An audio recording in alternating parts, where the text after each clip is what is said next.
What could be worse than the great white? The nightmare shark, the master monster.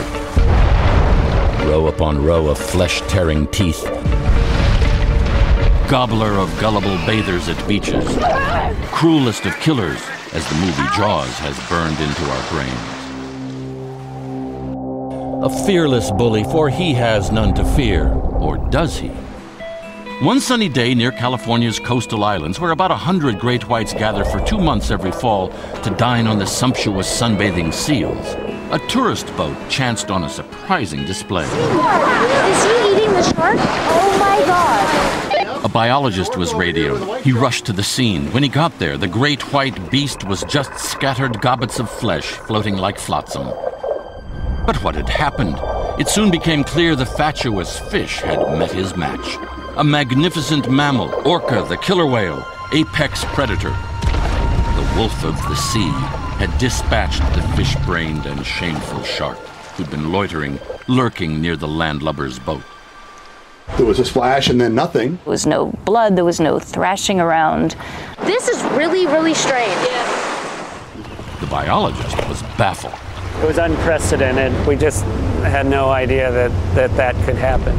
Soon scientists worldwide scrambled and studied, followed sharks and orcas year after year, and finally found how this marvelous mammal with its prodigious brain has shark sushi for lunch.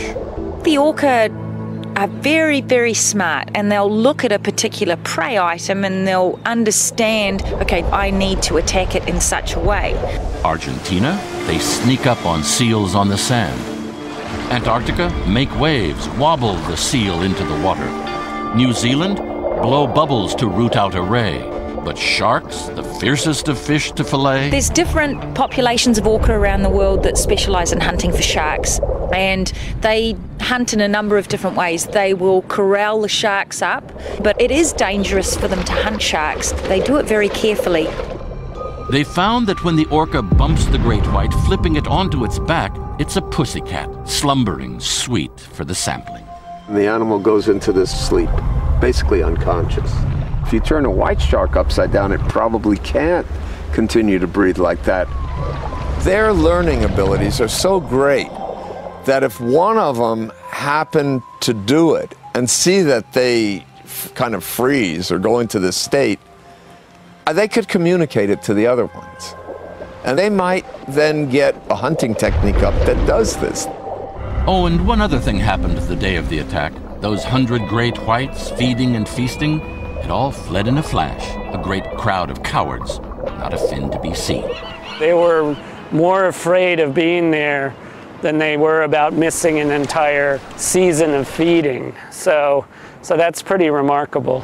So there you have it. The great white can be frightened. It takes this exuberant, dapper wave dancer in tuxedo dress and killer of killers to outwit a great white. For Good Morning America, Bill Blakemore, New York.